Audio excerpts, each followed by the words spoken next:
ଆଜ୍ଞା ନମସ୍କାର। ମୁଁ ହେଲି ସଞ୍ଜୟ କୁମାର ରାଉତ ଓରଫ ସତ୍ୟା, ନରସିଂହପୁର।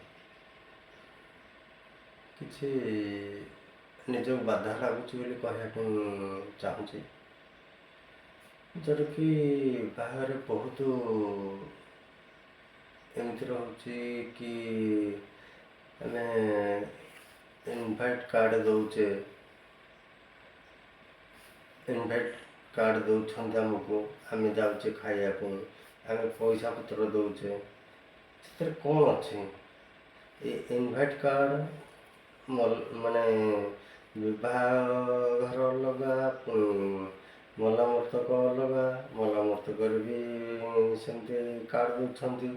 ଏଇ ଯେଉଁ ଜିନିଷ, ଏଇ ପ୍ରଥା ଗୁଡ଼ାକ ବନ୍ଦ କରନ୍ତୁ, ଯେଉଁଟାକି ହଁ କାର୍ଡ଼ ଦିଅ, କାର୍ଡ଼ ଦେବା ପାଇଁ ମନା ନାହିଁ, କିନ୍ତୁ ଏଇ ଯେଉଁ କାର୍ଡ଼ ବଦଳରେ ପଇସା ନେବା ଦେବା, ଏଇ ଜିନିଷଟାକୁ ଧୀରେ ଧୀରେ ବନ୍ଦ କରିଦେଉ।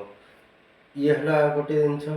ପ୍ଲସ୍ ବାହାଘର ଏଇ ଜିନିଷ ଗୁଡ଼ାକ ହେଉଛି, ପୁଅ ହଉ କି ଝିଅ ହଉ, ଯେଉଁ ପଟରୁ ଯାହା ହେଲେ ବି ବର୍ତ୍ତମାନ ଯେଉଁ ଯୌତୁକ କଥା ଉଠୁଛି, ସେଇ ଯୌତୁକ ହିଁ ବନ୍ଦ କରନ୍ତୁ, ଯୌତୁକ ପ୍ରଥା ହିଁ ବନ୍ଦ କରନ୍ତୁ।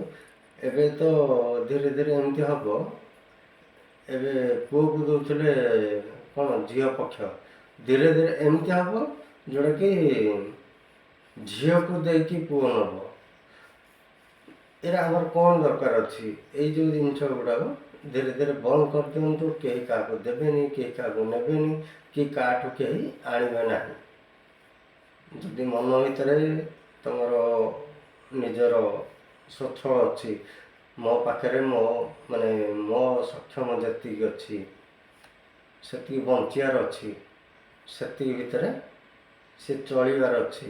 ଯେକୌଣସି ଜିନିଷ ହଉ, ମୋ ପୁଅର ବାହାଘରଟେ ହେଉଛି କି ମୋ ଝିଅର ବାହାଘରଟେ ହେଉଛି, ତ ମୁଁ କେତେ ଜଣଙ୍କୁ ଖାଇବା ଦେବା ପାଇଁ ଅଛି, ବାସ୍ ଡାକିବି, ଆସିଲେ, ଖାଇଲେ, ସ୍ୱାଗତ କଲେ କି ଆଶୀର୍ବାଦ କଲେ, ବାସ୍। ମୋର କେହି ଜଣେ ମରିଯାଇଛନ୍ତି କି ଆତ୍ମୀୟ କିଏ ଜଣେ ହଜି ଯାଇଛନ୍ତି, ଚାଲି ଯାଇଛନ୍ତି, ଆଶୀର୍ବାଦ କରନ୍ତୁ, ତାଙ୍କ ପାଇଁ ଶ୍ରଦ୍ଧାଞ୍ଜଳି ଦିଅନ୍ତୁ, ସେଥିରେ ସନ୍ତୁଷ୍ଟ। ତା ମାନେ ନୁହଁ 50, 100, 200, 500 ଏମିତି ଦେଇକିରି ଯେଉଁ ଗୋଟେ ପ୍ରଥା ଚଲେଇଛନ୍ତି, ଏଇ ଜିନିଷଟାକୁ ବନ୍ଦ କରିବା ପାଇଁ ମୁଁ ଚାହୁଁଛି। ଯେଉଁଟା ଏଇ ବିଭାଘର କି ମଲା ମୂର୍ତ୍ତିକିଆ ଯେଉଁଗୁଡ଼ା ଚାଲିଛି, ଯେ ପଇସା ପତ୍ର କାରବାର, ଏଇ ପ୍ରଥାଟାକୁ ଧୀରେ ଧୀରେ ବନ୍ଦ କରନ୍ତୁ।